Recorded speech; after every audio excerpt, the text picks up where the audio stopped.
नमस्कार दोस्तों, स्वागत है आप सभी का आपके अपने चैनल शॉर्ट एंड क्रिस्प पर।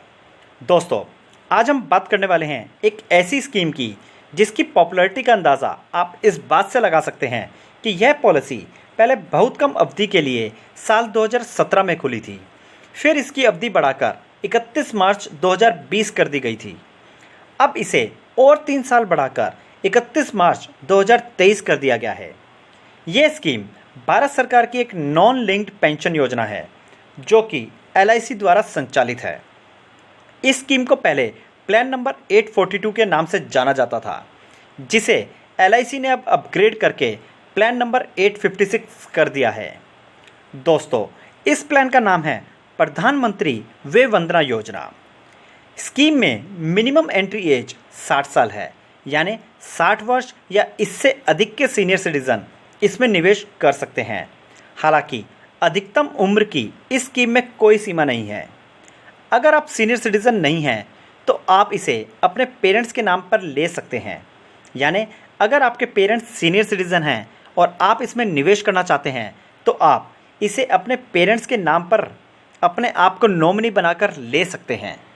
अगर आप इस प्लान को परचेज करना चाहते हैं तो आप इसे 26 मई 2020 से लेकर 31 मार्च 2023 के बीच में कभी भी परचेज कर सकते हैं। ये योजना सीनियर सिटीजन के लिए उपलब्ध सबसे बेहतरीन पेंशन स्कीमों में से एक है। इस स्कीम के तहत मासिक पेंशन का विकल्प चुनने पर वरिष्ठ नागरिक को 10 साल तक एक तय दर से गारंटीड पेंशन मिलती है और इस स्कीम की मैच्योरिटी पर जमा राशि भी लौटा दी जाती है। अगर पेंशनर की मृत्यु पॉलिसी टर्म के 10 वर्षों के बीच हो जाती है तो जमा राशि उनके नॉमिनी को वापस कर दी जाती है। एक व्यक्ति इस स्कीम में अधिकतम 15 लाख रुपए निवेश कर सकता है। यह निवेश सिर्फ एक बार ही किया जाता है। इस स्कीम के तहत पेंशन पाने के लिए आप मंथली, क्वार्टरली, हाफ ईयरली और ईयरली मोड का चुनाव कर सकते हैं।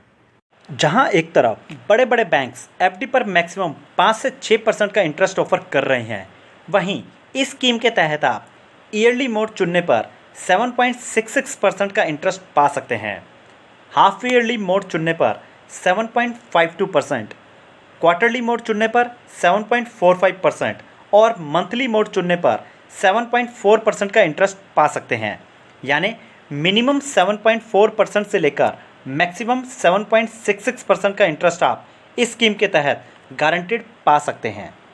आपको बता दें, हर साल भारत सरकार इस पर 1 अप्रैल को ब्याज दर तय करती है।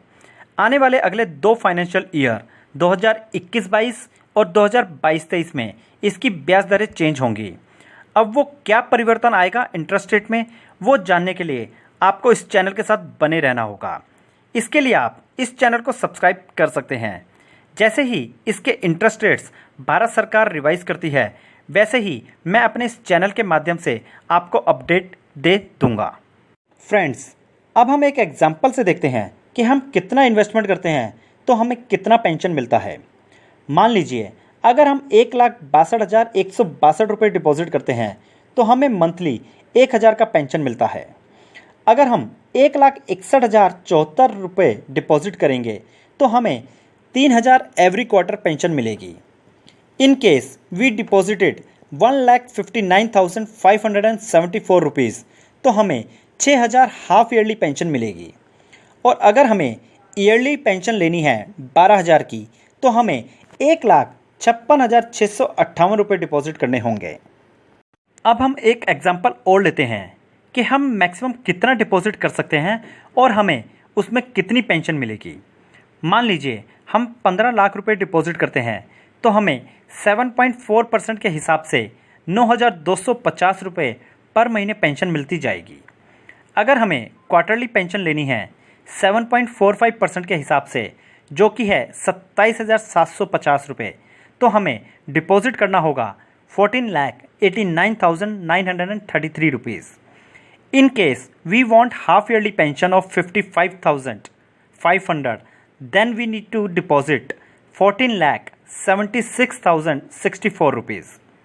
अगर हमें ईयरली पेंशन लेना है तो हमें 14,49,086 रुपये डिपॉजिट करके 1,11,000 ईयरली पेंशन मिल सकती है।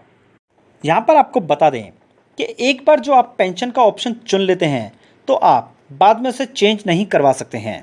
यानी अगर आपने एक बार मंथली पेंशन का मोड चुन लिया तो पूरे 10 सालों तक आपको मंथली मोड में ही पेंशन मिलेगी, इसे आप चेंज नहीं करवा पाएंगे। अब हम बात करते हैं इसके सरेंडर वैल्यू की। फ्रेंड्स, इस पॉलिसी को सिर्फ एक ही सिचुएशन में सरेंडर किया जा सकता है। अगर पॉलिसी होल्डर या फिर उसकी स्पाउस के साथ कोई क्रिटिकल इलनेस आ जाती है तो ही आप इस पॉलिसी को सरेंडर करवा सकते हैं। सरेंडर करने पर 98% ऑफ डिपॉजिटेड अमाउंट LIC से मिल जाएगा। वहीं लोन की अगर बात करें तो 3 साल के बाद हम इस पॉलिसी में लोन ले सकते हैं। मैक्सिमम लोन जो हमें ले सकते हैं वो 75% ऑफ परचेज प्राइस होता है, यानी डिपॉजिटेड अमाउंट का 75% हम लोन के तौर पर पा सकते हैं। आइए अब जान लेते हैं कि हम इसमें कैसे निवेश कर सकते हैं।